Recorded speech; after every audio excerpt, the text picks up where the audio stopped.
Installation de Linux Manjaro. Je ne sais plus quelle version j'ai copié sur la clé USB. Donc là, je vous précise que j'ai booté sur la clé USB. Donc j'ai préalablement copié l'ISO de Linux Manjaro, la dernière version. Alors je ne sais plus si c'est XFCE ou KDE. Je crois que c'est KDE, il me semble. Donc je précise que je viens donc de booter ce Linux Manjaro sur le PC, un Asus, auquel il y a déjà un Linux dessus. J'ai déjà un Linux Mint, voilà, avec donc qui est sur le disque dur, non partitionné. Donc là, je vais faire un dual boot pour Linux. Je vais installer un autre Linux, donc celui-ci Manjaro, à côté de Linux Mint. Donc, hop, c'est parti. Donc, on boot sur la clé USB, voilà, auquel on a préalablement donc copié Linux Manjaro. On boot dessus et on fait comme si on teste avant, voilà, de façon à voir si éventuellement il n'y a pas de problème de driver, si on peut se connecter à Internet et tout ça, voilà. C'est quand même mieux de faire ça, parce que bon, si vous installez et puis après vous apercevez qu'il y a une incompatibilité de pilote, etc., bon, ça arrive rarement, mais ça peut arriver. Donc c'est quand même mieux de tester, éventuellement comme ça, éventuellement sur plusieurs jours.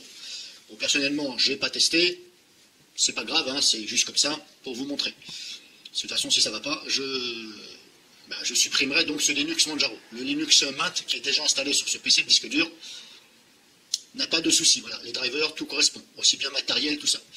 Donc là, c'est parti. Maintenant, on a le choix entre ici, installe Manjaro ou éventuellement Manjaro Architect. Alors, il me semble bien que Manjaro Architect, c'est aussi un OS de Linux. Alors, pourquoi il est sur la clé USB? Je me demande, parce que je n'ai pas téléchargé de Linux Manjaro Architect. Effectivement, je l'ai vu sur le site, mais je ne l'ai pas téléchargé.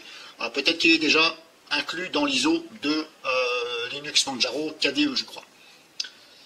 Donc ça se présente comme ça, une fois qu'on est là, on double-clique ici, on est sur la fenêtre de l'installateur. Alors en espérant que vous allez bien voir, normalement oui, donc en même temps je vais vous faire le petit discours. Donc la fenêtre de bienvenue, etc. Hop, là on n'a pas le choix que de cliquer sur suivant. Ensuite on choisit l'endroit où on est, là je suis en France, donc il me met sur Paris. Alors je vous précise que je suis connecté déjà à ma box. Il est possible que vous, si vous n'êtes pas connecté à votre box, il est possible que vous ne soyez pas au bon endroit. Donc il va falloir choisir la région et la zone. Donc comme c'est Paris, on met Europe. Donc à gauche ici on sélectionne Europe et à droite Paris. Bon, ça c'est pas grave, ça peut se changer, mais si vous pouvez bien faire dès le départ, c'est mieux. Vous pouvez aussi vous connecter en Wi-Fi, de façon à ce que ça vous géolocalise normalement. Alors il me semble bien que ça géolocalise. Je ne suis pas sûr là-dessus, je pense, ça j'en déduis. Donc ensuite, on peut changer la langue, etc. Ici, moi je ne vais rien changer. Hop, ici, suivant. Là, on ne se précipite pas, on regarde bien à gauche et à droite si on est bien sur France. Si vous êtes en France, bien sûr. Et à droite, vous sélectionnez bien le clavier. Voilà, AZERTY, etc. Donc ne vous trompez pas. De toute façon, c'est pas méchant, ça peut changer, mais comme je vous dis, c'est mieux de faire bien dès le départ. Donc à gauche, j'ai mis France, French. Et à droite, French, AZERTY. Là, on clique sur suivant. Là, ici, on choisit. Donc là, il me met sur ma clé USB. Or, ce n'est pas sur la clé USB que je vais installer sur mon disque dur. Donc, il faut déjà regarder là-haut. Hop, ici, sélectionner. Donc là, il me fait voir mon disque dur. Donc, je le sélectionne une fois, et là, je développe ce que je peux faire. Alors, il est vrai que, bon, normalement, ça se met directement sur le disque dur. Enfin, Linux Mint, moi, j'ai toujours vu qu'il me balance sur le disque dur. Donc là, on voit tout ça déjà. Mais là, apparemment, vous avez vu, il m'a mis sur la clé USB. Bon, je sais pas, c'est comme ça. Ensuite, on a plusieurs choix. On a 4 solutions. 1, 2, 3, 4. Première, installer à côté. Installer à côté de, éventuellement, Linux à un autre Linux. Ou un Windows. Remplacer une partition, effacer le disque, etc. Là, c'est vous qui choisissez. Donc, pour ma part, je vais l'installer, comme je vous dis, à côté d'un Linux. Alors, ça aurait pu être à côté d'un Windows. Mais là, comme j'ai déjà une solution Linux qui est sur le PC, je vais lui dire installer à côté. Donc c'est bien marqué, l'installateur va réduire une partition pour faire de la place pour Manjaro. Donc après, à vous, c'est de choisir. Donc là, on est là, ici, là c'est bon. Là, on me demande de sélectionner une partition.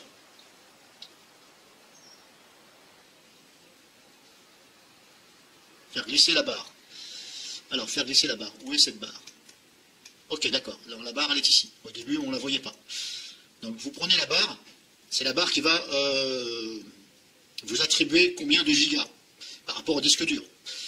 Donc, vu que c'est Linux, système d'exploitation Linux, ça prend pas trop de place par rapport à Windows. Voilà, Windows, il faut, on va dire, pour que ça fonctionne bien, voilà, sans trop de ralentissement, tout ça, il faut un minimum, voilà, je dirais bien un minimum de 60 Go, mais minimum. Un Linux, ça n'a rien à voir. Un Linux, il va fonctionner sur, voilà, 15-20 Go minimum, voilà, on va dire 15 Go minimum. Après, il ne faut pas non plus mettre 15 Go, surtout que vous allez télécharger des choses, des mises à jour. Donc, si votre disque dur est assez grand, voilà, vous pouvez mettre, comme dans mon cas, par exemple, il fait 700 Go, 600 et quelques, je crois, 700 Go, voilà. Donc, pour ma part, vu qu'il fait 700 Go, j'ai déjà un Linux dessus, donc je vais diminuer de façon à ce que le premier Linux prenne simplement, voilà, je vais dire 150 Go à peu près. Donc je maintiens donc ici, vous mettez votre souris sur la deuxième barre en bas, il y a une première barre ici et une deuxième ici. Et quand vous mettez la flèche de votre souris dessus, votre souris se transforme en flèche gauche et droite. Donc vous maintenez le clic gauche, appuyé, et vous faites glisser vers la droite ou vers la gauche. Et en même temps, vous avez les valeurs qui s'affichent. Donc c'est en MO. Donc j'avais dit j'allais mettre, hop, à peu près 150. Voilà, on peut, ça c'est moi, c'est personnel. Hein. Je peux même mettre 200. Voilà, je vais plutôt mettre 200. 200 ou 150. Je vais déjà essayer avec 150.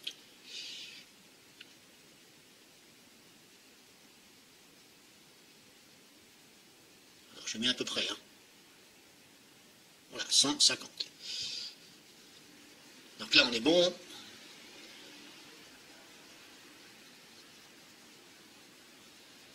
Donc on vous fait voir Linux Mint, il a détecté donc j'avais un Linux Mint, donc c'est la partie qui est en bleu. Vous avez vu ici. Là, il a vu qu'il y avait un Linux Mint. Donc Linux Mint est en bleu, ici.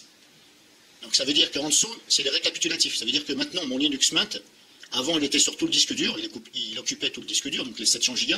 Maintenant, ça va être réduit dans la partie bleue, donc beaucoup moins grand, donc 150. En espérant que vous ayez compris ce que j'ai dit. Et donc le rouge, ça va être consacré à l'autre système d'exploitation. La valeur que j'ai mis là, 150, j'aurais pu mettre moitié-moitié. J'aurais pu dire, tiens, le disque il fait 700 Go, je vais mettre 350. Mais le problème, c'est qu'il faut penser à une chose quand vous faites ça. C'est qu'un système, un disque dur, mécanique, c'est pas un SSD, c'est un mécanique. Donc là, si je lui dis, mets-moi l'autre système d'exploitation à partir des 350 Go jusqu'à la fin, 700, le problème c'est que 350 Go, ça fait loin à aller chercher. Quand le disque dur il travaille, eh bien, la tête de lecture elle se déplace du point A vers le point B. Donc ça va mettre un peu plus de temps pour aller jusqu'au milieu. Tandis que si je resserre, je dis, tiens, je mets beaucoup moins, je resserre les deux systèmes d'exploitation vers le début du disque, donc c'est pour ça que j'ai mis 150, pour resserrer au maximum, ça va aller beaucoup plus vite pour aller chercher le système d'exploitation. Alors après, bien sûr, ça dépend aussi de la puissance de votre PC, tout ça. Donc il faut bien aussi penser à ces choses-là. Ça, c'est juste un petit plus. C'est pas obligatoire, mais voilà, il faut quand même réfléchir à ça. Donc là, c'est bon, je suis sûr, je clique sur suivant. Pour l'instant, ça n'a rien installé, donc là, on peut toujours échapper. Si vous êtes perdu ou quoi que ce soit, vous faites annuler, oui, j'annule tout, par exemple. Donc là, on vous demande votre nom, votre prénom, etc. Là, je vais le faire. Par contre, je vais couper ça au montage, bien sûr. Donc vous n'allez pas le voir. Donc je le fais et je reprends tout de suite. Donc là, j'ai saisi toutes les informations.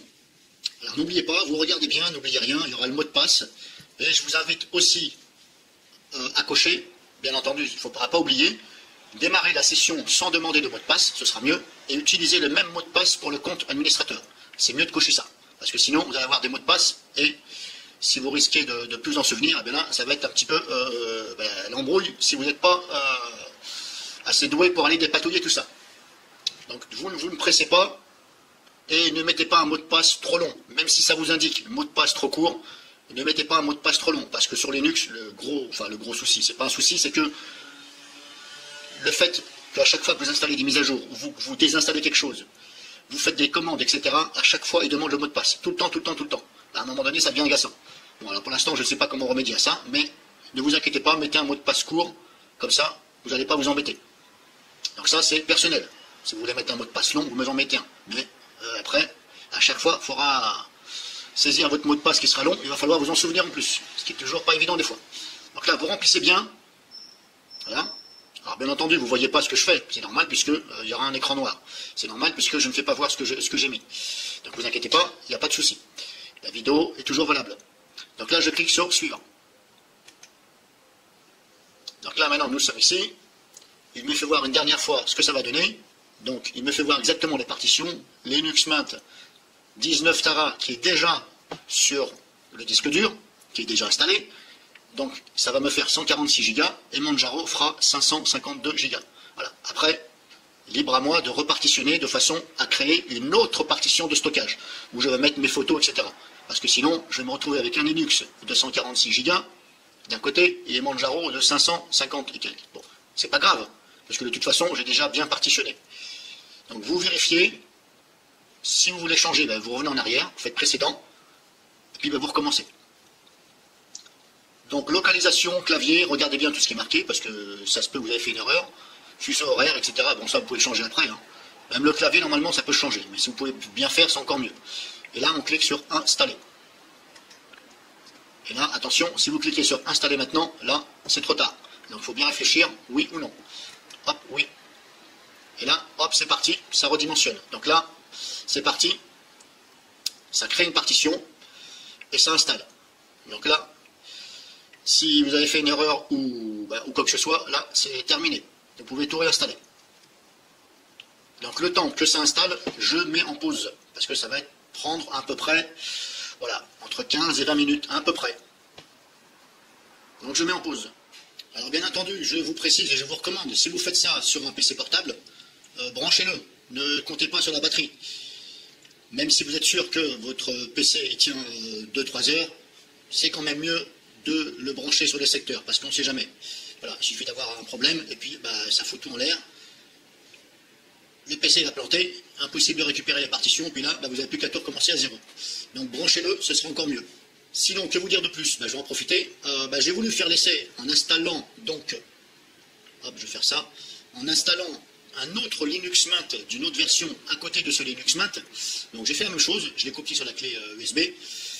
J'ai fait la même chose, mais le problème c'est qu'au moment de l'installation, repartitionnement, il me créait une erreur. Il me disait erreur, je ne sais plus quoi. Donc j'ai recommencé, et ça ne voulait pas. À chaque fois, il me disait erreur, alors que je ne voyais pas d'erreur. J'ai fait la même chose que ça. C'était à peu près le même principe. Et puis Linux Mint n'a pas voulu se mettre à côté de l'autre Linux Mint. Bon, j'ai pas cherché à dépatouiller. Je me suis dit, je vais installer Linux Manjaro, parce que c'est pas trop mal en fin de compte. J'ai regardé sur certains tutos YouTube. Je ne vais pas citer de nom parce que c'est pas le but. C'est pas pour faire une question de publicité ou quoi que ce soit, je m'en fous. C'est que j'ai regardé sur plusieurs vidéos et c'est vrai que ça me paraissait pas trop mal. Voilà, l'apparence, tout ça, c'est voilà. Donc je me suis dit, tiens, je vais installer Linux Manjaro à côté de Linux Mint. Bon après, c'est vrai qu'on peut se dire, mais pourquoi il installe de Linux? Eh bien, c'est parce que en même temps, moi, ça va me servir pour voir laquelle est stable, et puis voilà, comme ça, moi, j'en aurai deux. Parce que comme toutes les versions de Linux ne se ressemblent pas du tout, il est quand même bien de toucher un petit peu à toutes les versions, enfin toutes, voilà.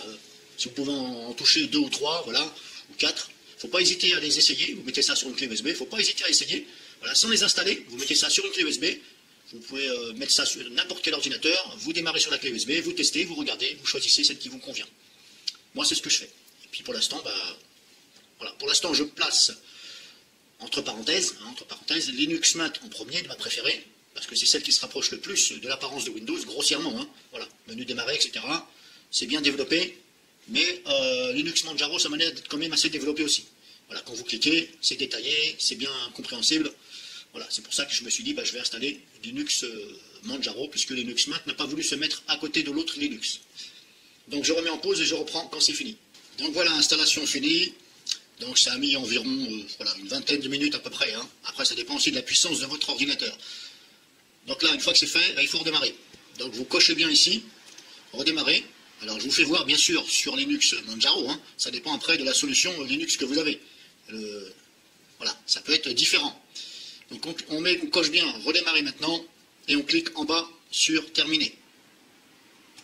Et là, hop, ça redémarre. Donc là, comme je vous disais, ça a redémarré.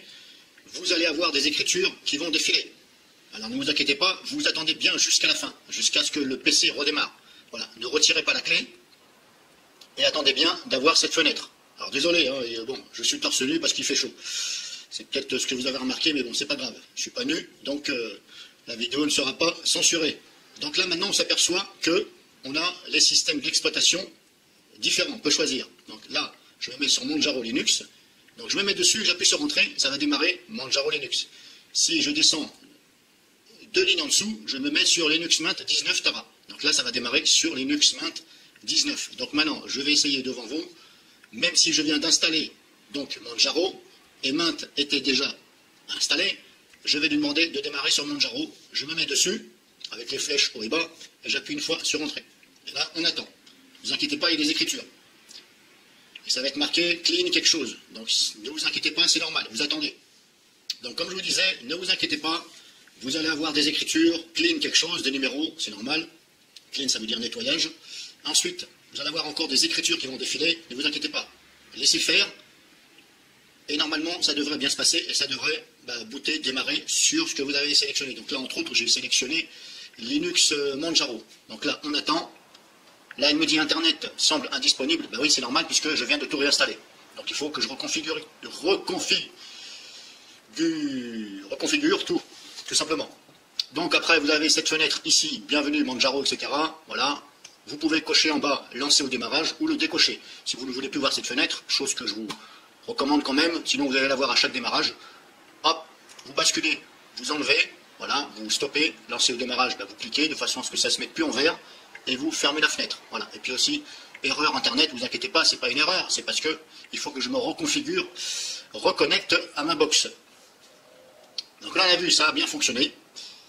Alors pourquoi ça n'a pas fonctionné quand j'ai voulu installer le deuxième Linux Mint à côté? Là, je ne sais pas. Il y a des choses que je ne comprenais pas, j'ai essayé, ça ne fonctionnait pas. Donc je n'ai pas cherché à comprendre plus loin. Puis de toute façon, ça me permet de tester 2 systèmes d'exploitation Linux différents sur le même PC. Après, vous pouvez bien entendu tester tout ça sur VirtualBox, mais voilà, c'est pas pareil, c'est pas la même sensation. Voilà, c'est vous qui choisissez. Donc comme je vous ai dit, ne vous inquiétez pas, au redémarrage, quand vous allez redémarrer, ne retirez pas la clé. Une fois que vous tombez sur la fenêtre de boot qui vous demande sur quel système d'exploitation, là vous retirez la clé sans problème, vous pouvez l'enlever, mais pas avant, ce sera mieux. Et puis si vous voyez que ça fait des écritures, et puis pendant une demi-heure, 1 heure, eh bien il y a toujours des écritures et ça ne bouge pas, eh bien là à mon avis c'est que il y a peut-être un problème. Donc là, je ne peux pas vous dire puisque je ne suis pas devant votre PC, devant votre écran. Donc là, je ne peux pas vous conseiller quelque chose. Mais normalement ça devrait bien se passer. Donc démo fini, et voilà.